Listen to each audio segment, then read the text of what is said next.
আমি তো দুনিয়ায় এসেছি লা ইলাহা ইল্লাল্লাহু মুহাম্মাদুর রাসূলুল্লাহ।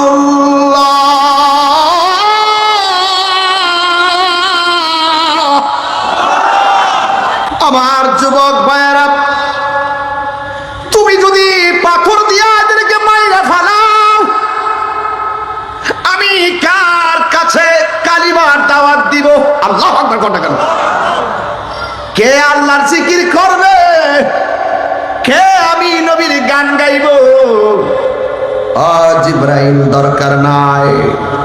আল্লাহর কসম, জিবরাইল দুনিয়াতে ওই তায়েফের পাশে যেই পাথরের মধ্যে নামছে, নাইমা যেই পাথরে বৈশা জিবরাইল নামাজ পড়েছেন, ওই জায়গার ভিতরে পাথরে বসে উযু করেছেন। আমার নবী পাশে একটা মসজিদে নামাজ পড়াইছেন। সুবহানাল্লাহ। আমি ওই পাথরটা দেখে এসেছি। পাকিস্তানিরা ভিডিও করে, সৌদিয়ানরা ভিডিও করে, অনেকে ভিডিও করতেছে, কিন্তু আমি ভিডিও করি না। ওরা ভিডিও করে নিতেছে, আমি তাদের পায়ের ফাঁক দিয়া মাথাটা ঢুকাইছি,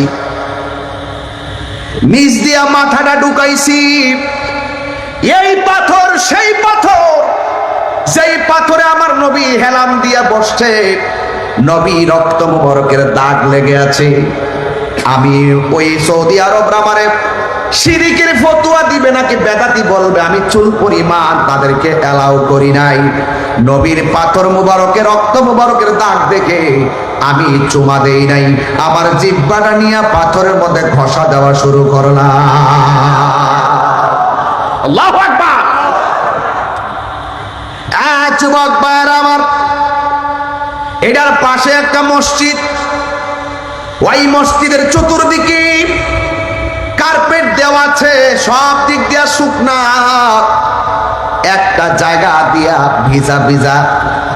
পাকিস্তানি একটা সুন্নি প্রেমিক আমারে বলে, হুজুর, ইয়া মুআজ্জাজ ওয়া মুকাররাম, আপনি তো ওই পাথরের মধ্যে চুমা দিয়েছেন, জিহ্বা দিয়ে লেহন দিয়েছেন, এই জায়গার ভিতরে আরেকটা খেলা আছে। তাই আমার নবী রক্তাক্ত বডি মুবারক নিয়া এই মসজিদের এই কোণার ভিতরে সেজদা দিয়া উম্মতের জন্য কেঁদেছেন। উম্মতের জন্য এমন চোখের পানি মুবারক ছেড়েছেন। সেই দিন থেকে এই জায়গাটা এখনো ভিজা। কার্পেটটা তুইলা দেখলাম জায়গাটা ভিজা, আর বালুগুলা লেগে আছে। আমি বাংলার পাগল, সৌদি যায়া পর্যন্ত কাউরে ডরাই নাই। ওই বালুর ভিতরে জিহ্বাটা লাগাইয়া লেহুম দিয়া দিয়া আমি খাইতে শুরু করলাম। আর ওই ভিজা জায়গাটা হাত দিয়া মেসেজ কইরা আমার গলার মধ্যে মেসেজ করলাম, চেহারার মধ্যে মেসেজ করলাম। আল্লাহর কসম করে বলি, ওই দিন আমার নাকের ভিতরে এমন গ্রাণ লেগেছে, আমার জিন্দেগিতেও এমন সুন্দর গ্রাণ নাকে লাগে না।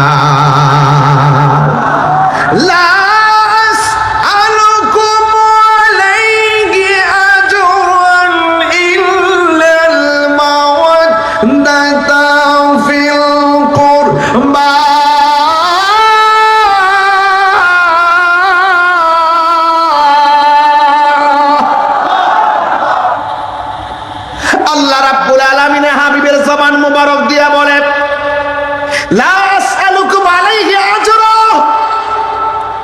আমারে রক্ত দিয়ে, পাথর দিয়ে রক্তাক্ত করেছে, দন্ত মুবারক ভাঙ্গা ফেলাইছে, এর বদলা আমি তোমাদের কাছে কিছু চাই না।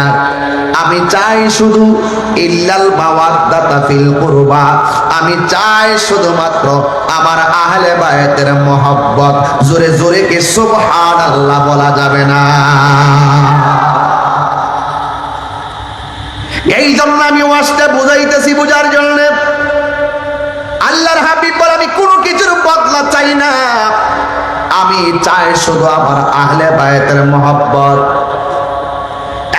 যুবকের দল, আল্লাহর হাবিব সাল্লাল্লাহু আলাইহি ওয়াসাল্লাম মসজিদের মধ্যে বসে আছে। জিব্রাইল আলাইহিস সালাম আল্লাহর হাবিবের কাছে মসজিদে আসলেন। আয়েশা ডাক দিয়া কই, ইয়া রাসূলুল্লাহ, ইয়া হাবিবাল্লাহ, স্বয়ং আল্লাহ রাব্বুল আলামিন আপনাকে সালাম দিয়েছে। আজকে আমি আপনি সালাম দিলে অনেকের বেদাতের ফতোয়ায় কারি কারি ফেসবুক গরম হয়ে যায়, অথচ আমার নবীরে সালাম দিয়েছেন কে? আর বড় করে বলেন কে? আমার আল্লাহ নবীরে সালাম দিয়েছেন।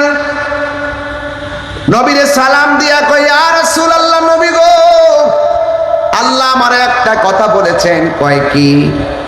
কয় আল্লাহ বলেছেন আসমানের মাঝে একটা ছেলের সঙ্গে একটা মেয়ের বিয়ে হয়েছিল, এই বিয়েটা দুনিয়াতে দেওয়ার সময় হয়ে গেছে। নবী পাকের কাছে জিব্রাইল আলাইহিস সালাম এই কথা বলে গেছে। আর হযরত আনাস ইবনে মালিক রাদিয়াল্লাহু তাআলা আনহু থেকে বর্ণিত, তিনি বলেন, একদিন আমরা মসজিদের ভিতরে বসেছিলাম আর আমার